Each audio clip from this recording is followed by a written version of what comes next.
Trong cuộc sống, chúng ta luôn tìm cách để sống một cuộc sống trở nên hạnh phúc và an lành. Trong video ngày hôm nay, chúng ta sẽ khám phá 10 yếu tố quan trọng để tạo nên một cuộc đời ý nghĩa và hạnh phúc.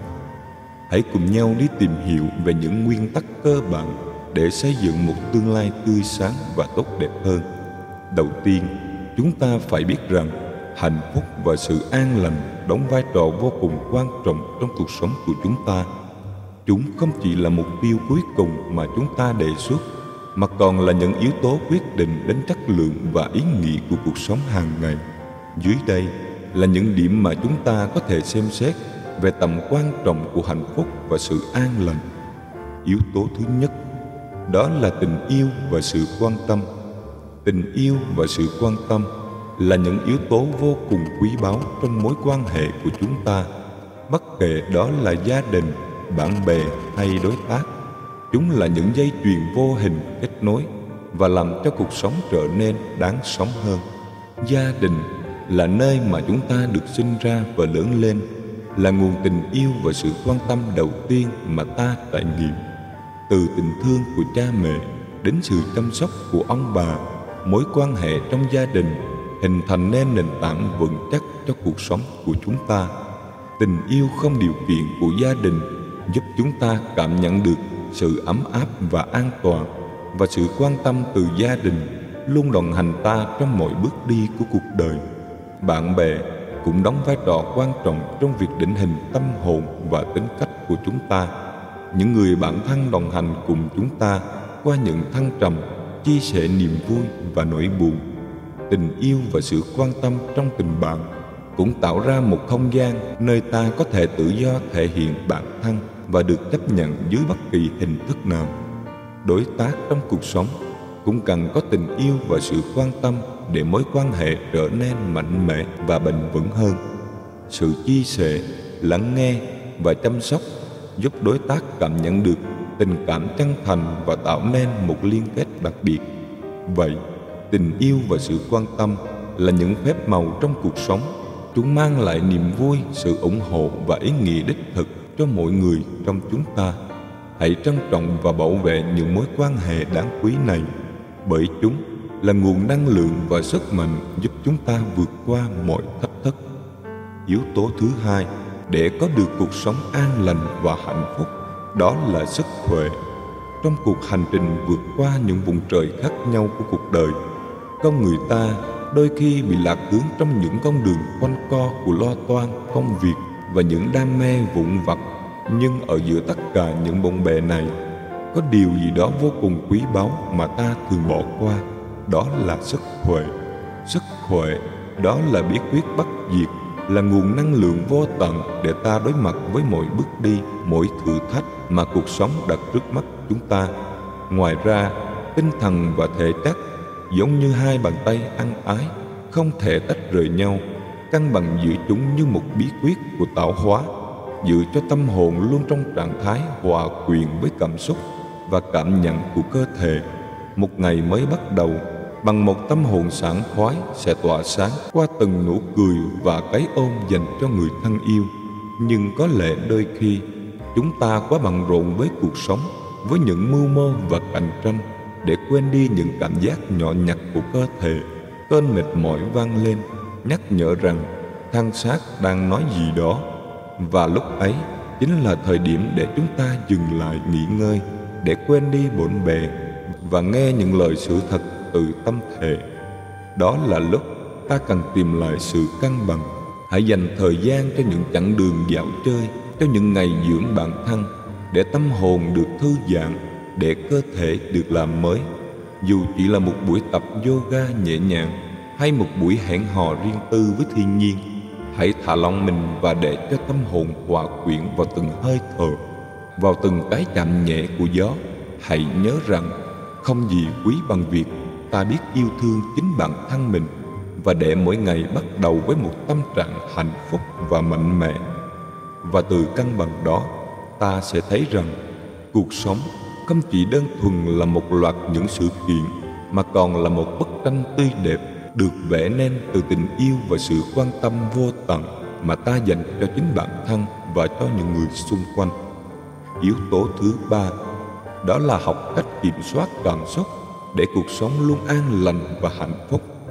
Nhìn chung, cuộc sống này cứ như một đám mây thay đổi, một bầu trời đầy màu sắc cảm xúc. Mỗi ngày ta phải đối diện với biết bao cảm xúc, từ niềm vui đến nỗi buồn, từ sự hứng thú đến những lúc bất an. Nhưng điều quan trọng đó là ta phải tìm cách kiểm soát và điều hướng những cảm xúc ấy, để cuộc sống không trở thành một cơn bão hoặc một đêm dài mịt mù. An lành và hạnh phúc chẳng phải chúng ta luôn luôn phải mỉm cười và mỉm cười mỗi lúc hay mỗi giây, nhưng là cách chúng ta đối diện với những cảm xúc đó, cách ta lắng nghe và đối mặt. Đôi khi những cảm xúc bất ngờ ập đến như một cơn sóng dữ dội, làm ta bất mãn, tức giận hoặc thậm chí là bất an. Nhưng chính lúc ấy, đừng nên để chúng thống trị tâm hồn của chúng ta. Hãy để chúng trôi qua như những đám mây mùa hạ và để lại chỗ cho ánh nắng mặt trời chiếu vào. Chúng ta cũng không thể né tránh những cảm xúc tiêu cực ấy, vì chúng là một phần tự nhiên của cuộc sống. Nhưng ta có thể học cách đối diện và xử lý chúng một cách khôn khéo. Hãy để lòng bình tĩnh như mặt hồ nước trong đêm, để tâm trạng điều hòa như tiếng sóng nhẹ nhàng. Khi ta tìm thấy sự yên bình trong chính mình, thì bất kỳ cơn giông tố nào cũng chỉ là một chút mưa phùn. Và cuối cùng, hãy nhớ rằng mọi cảm xúc đều có giới hạn của nó, như một bữa tiệc mà ta chỉ thưởng thức một thời gian ngắn. Chúng đến và đi, nhưng bản thân ta, bản chất ta vẫn còn ở đó. Hãy dành thời gian để quan sát, để tự hỏi và tự hiểu bản thân mình. Đôi khi ta sẽ phát hiện ra rằng mọi thứ đều thay đổi, nhưng tâm hồn ta vẫn luôn đọng lại ở một tầm cao, một sự yên bình mà không thể bị xói gậy trèo lên. Yếu tố thứ tư, đó là xây dựng lòng tự tin và tự trọng để có cuộc sống được an lành và hạnh phúc. Đời người ta như một cuộc hành trình dài, một chuyến đi qua những cung đường gập ghềnh của cuộc sống. Và trong những hành trình này, có một điều quan trọng mà ta không thể bỏ qua, đó chính là xây dựng lòng tự tin và tự trọng. Đó là những ngọn đèn dẫn đường đưa ta qua những con đường tối tăm, để cuối cùng chúng ta sẽ đạt đến nơi mà mình hướng đến, nơi mà có một cuộc sống an lành và hạnh phúc. Tự tin, đó là nguồn năng lượng vô tận từ bên trong, giúp chúng ta vượt qua mọi khó khăn và thách thức. Khi ta tin tưởng vào khả năng của mình, thì mọi cửa sổ đều thể hiện cơ hội, và mọi thử thách đều trở thành bài học để ta học hỏi và phát triển. Tự tin không đến từ việc so sánh bản thân với người khác, mà đến từ việc chấp nhận bản thân mình với tất cả những hạn chế và sức mạnh của mình. Tự trọng, đó là sự tôn trọng bản thân và giữ gìn giá trị của mình trong mắt người khác. Khi ta biết trân trọng bản thân, ta sẽ không để cho bất cứ ai có thể làm tổn thương tâm hồn mình. Tự trọng không phụ thuộc vào việc người khác nghĩ gì về mình, mà dựa vào niềm tin rằng ta xứng đáng được yêu thương và được tôn trọng. Một trái tim tự tin và tự trọng không bao giờ khao khát sự chứng minh hay sự công nhận từ người khác. Nó tự tin điều hướng cuộc đời của mình bằng những lựa chọn đúng đắn, và tự trọng giữ cho tâm hồn luôn trong tình trạng bình an và thư thái. Tự tin và tự trọng là những bậc thang để chúng ta leo lên mọi đỉnh cao và vượt qua mọi vực sâu, để cuối cùng chúng ta có thể tận hưởng một cuộc sống an lành và hạnh phúc, không chỉ vì những thành công ngoại vi, mà còn vì sự hài lòng và tĩnh lặng trong lòng. Yếu tố thứ năm, đó là tạo ra mục tiêu và tìm kiếm ý nghĩa trong cuộc sống. Trong cuộc sống này, chúng ta giống như những người thủy thủ trên biển mênh mông, cần phải xác định một hướng đi cho riêng mình để không bị lạc hướng trong đời đầy sóng gió. Đó là lý do tại sao việc tạo ra mục tiêu và tìm kiếm ý nghĩa trong cuộc sống đã trở thành một nhiệm vụ vô cùng quan trọng để có cuộc sống an lành và hạnh phúc. Mục tiêu như những ngôi sao sáng lấp lánh trên bầu trời đêm tối, đó là những điểm sáng chỉ đường cho cuộc hành trình của chúng ta. Khi ta biết rõ mục tiêu của mình, cuộc sống trở nên rõ ràng hơn, mỗi bước đi đều có ý nghĩa hơn. Mục tiêu không nhất thiết phải lớn lao hay to tát. Nó có thể là những ước mơ nhỏ bé, những sứ mệnh tinh thần mà ta muốn đạt được. Việc tạo ra mục tiêu giúp chúng ta tập trung, định hình lại tương lai và giữ cho tâm hồn ta luôn phấn khích trong cuộc hành trình. Tìm kiếm ý nghĩa trong cuộc sống chính là việc chúng ta đào sâu vào bản chất của mình, tìm hiểu về mục đích tồn tại và định hướng của cuộc đời. Ý nghĩa không chỉ đến từ việc đạt được thành công vượt bậc, mà còn đến từ việc đóng góp, tạo việc làm cho thế giới trở nên tốt đẹp hơn. Tìm kiếm ý nghĩa giúp ta hiểu rõ hơn về giá trị thực sự của cuộc sống, không để lỡ đi những khoảnh khắc quý báu và không để tâm hồn ta bị lạc lối trong cuộc đua vô nghĩa. Hãy nhớ rằng, mục tiêu và ý nghĩa không phải là những điểm đến cuối cùng, mà chính là hành trình chúng ta dấn thân vào. Chúng giúp ta đi qua những cơn sóng dữ, vượt qua những trở ngại và cuối cùng đạt được sự an lành và hạnh phúc trong tâm hồn. Đó là món quà tinh thần mà ta tự tạo ra cho chính mình, là ngọn lửa vĩnh cửu thắp sáng cuộc đời ta, theo đuổi một cuộc sống an lành và hạnh phúc, không chỉ cho riêng mình mà còn cho cả thế giới. Yếu tố thứ 6, đó là khả năng giao tiếp và giải quyết xung đột. Cuộc sống cũng giống như một tấm gương khổng lồ, yêu cầu ta biết cách giao tiếp và giải quyết xung đột để tạo nên một bức tranh hoàn thiện. Giao tiếp, đó là ngôn ngữ của tâm hồn, là cách ta truyền tải những suy nghĩ và cảm xúc của mình đến người khác. Khả năng giao tiếp tốt là chìa khóa mở cửa đến mọi cơ hội, từ việc tạo dựng mối quan hệ tốt đẹp đến việc thấu hiểu và kết nối với nhau. Nhưng giao tiếp không chỉ đơn thuần là việc nói lời, mà còn là việc lắng nghe. Khi ta lắng nghe một cách chân thành, ta không chỉ nghe thấy những từ ngữ mà còn nghe thấy cả những suy nghĩ sâu xa, những ước mơ và nỗi lo của người khác. Lắng nghe giúp chúng ta thấu hiểu và thể hiện sự tôn trọng đối với đối tác của mình, mở ra cánh cửa cho sự hiểu biết và lòng nhân ái. Và trong cuộc sống, không tránh khỏi những xung đột, những khúc mắc và sự khác biệt trong quan điểm. Đó chính là lúc khả năng giải quyết xung đột trở nên quan trọng hơn bao giờ hết. Giải quyết xung đột không phải là việc tìm kẻ thắng cuộc, mà là việc tạo ra một cách để mọi người đều có thể thỏa mãn và hài lòng. Đôi khi, đó chỉ đơn giản là việc để bàn tay mình nới lỏng một chút, để tâm trí mình mở rộng hơn và để tình cảm của mình tràn ngập từ trái tim. Hãy nhớ rằng, khả năng giao tiếp và giải quyết xung đột không phải là khả năng tỏ ra mạnh mẽ hay chủ động, mà là khả năng hiểu và chia sẻ. Khi ta biết đặt mình vào vị trí của người khác, khi ta biết thông cảm và hiểu rõ hơn về những gì họ đang trải qua, chúng ta sẽ tạo ra một không gian an lành và hạnh phúc, nơi mà mọi người cảm thấy được chấp nhận và yêu thương.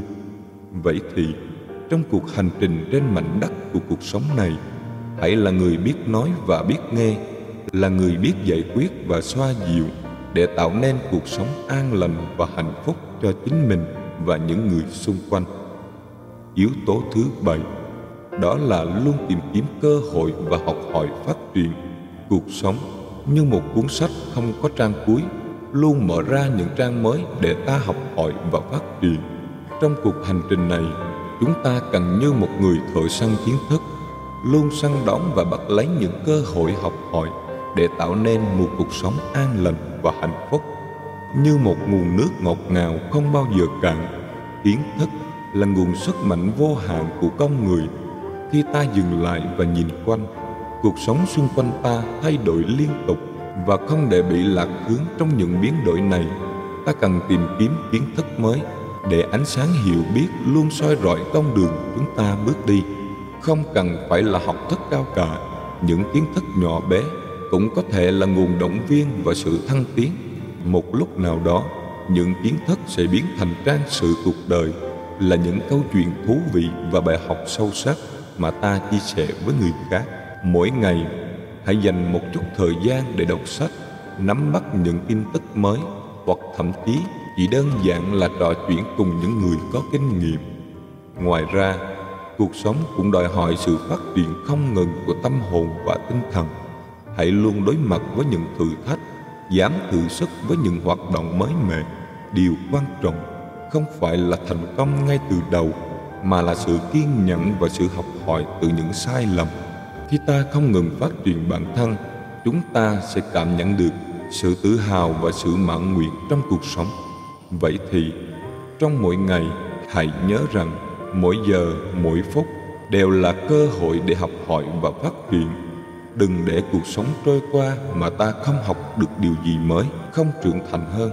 Mỗi kiến thức mới, mỗi bài học từ cuộc sống đều đóng góp vào sự thịnh vượng và hạnh phúc của chúng ta. Hãy là một học trò cả đời để cuộc sống trở nên an lành và hạnh phúc hơn từng ngày. Yếu tố thứ 8, đó là quản lý thời gian giữa công việc, gia đình và bản thân. Cuộc sống như một cuộc đua không ngừng nghỉ, yêu cầu chúng ta phải biết cách chia sẻ thời gian để không bị lạc hướng. Và để có một cuộc sống an lành và hạnh phúc, trong cuộc đua này có công việc, gia đình và bản thân như ba đám mây trắng bồng bềnh trên bầu trời, chờ đợi ta đưa ra quyết định khôn ngoan để thể hiện sự cân bằng và tình yêu thương. Công việc như một đám lửa sáng lớn, luôn đốt cháy sự nhiệt huyết và khát vọng của chúng ta.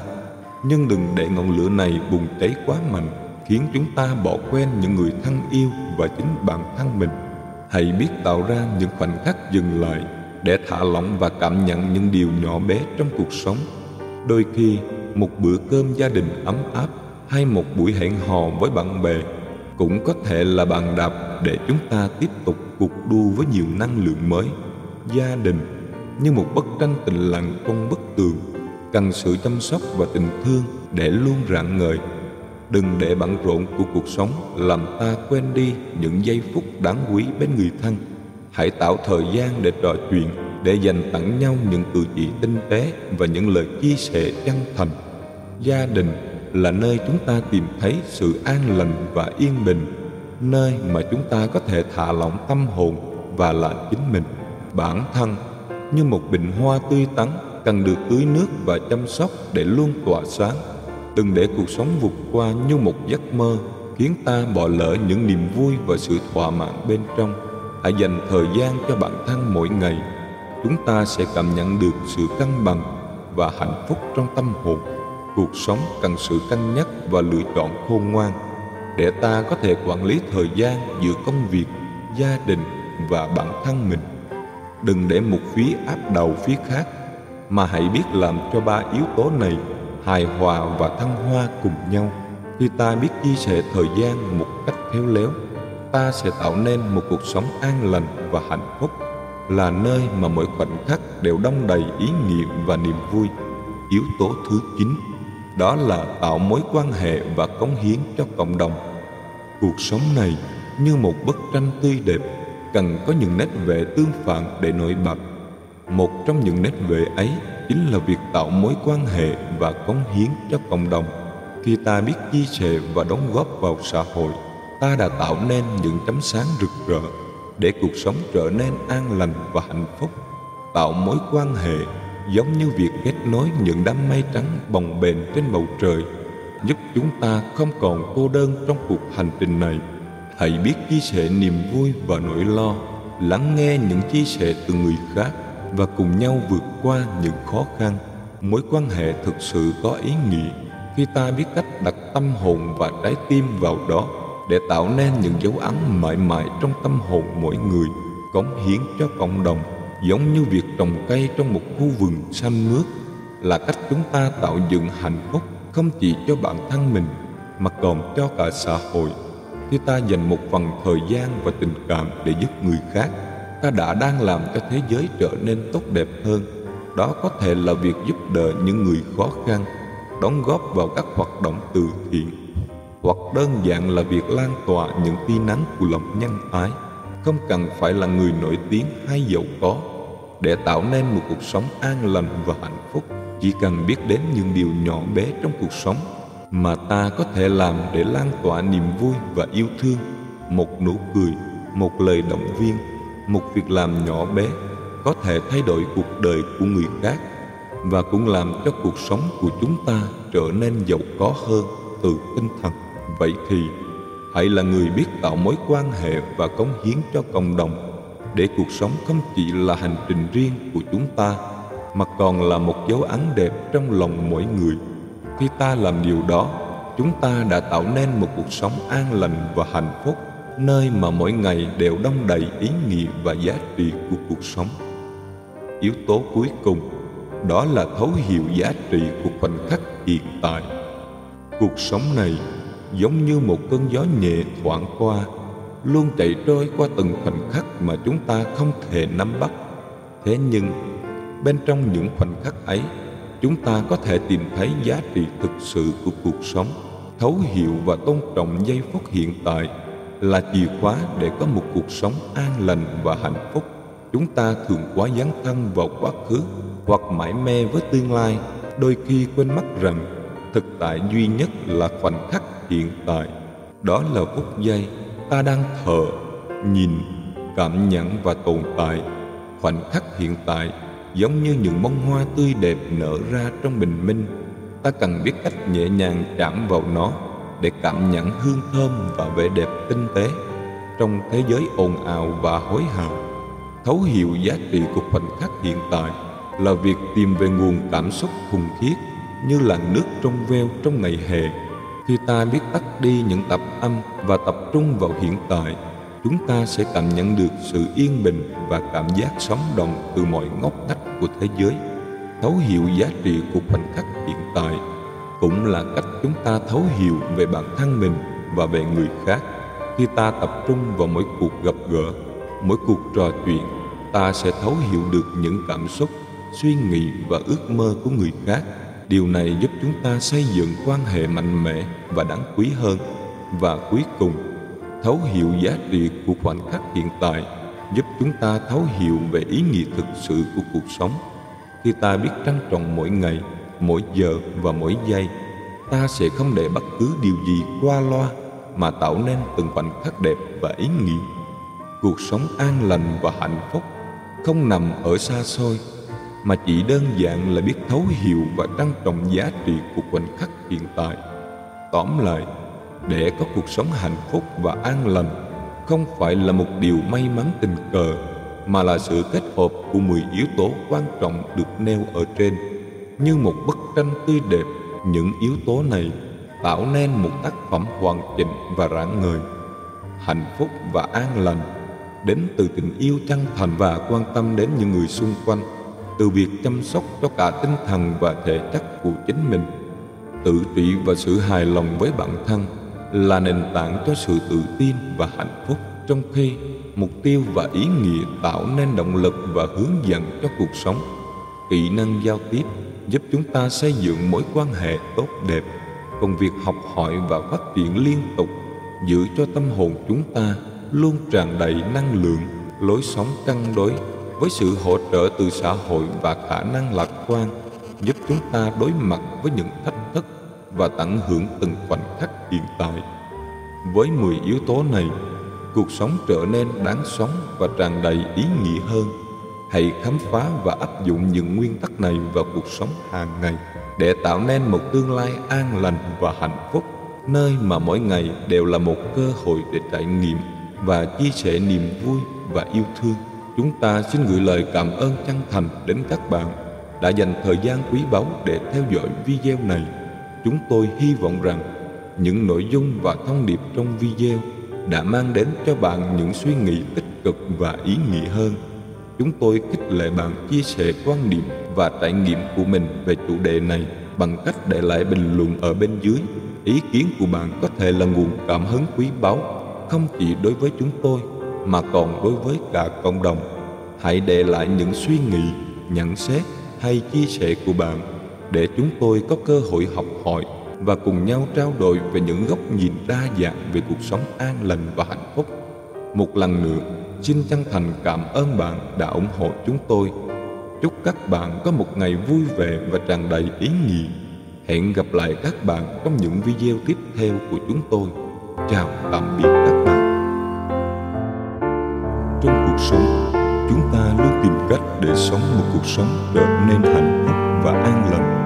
Trong video ngày hôm nay, chúng ta sẽ khám phá 10 yếu tố quan trọng để tạo nên một cuộc đời ý nghĩa và hạnh phúc. Hãy cùng nhau đi tìm hiểu về những nguyên tắc cơ bản để xây dựng một tương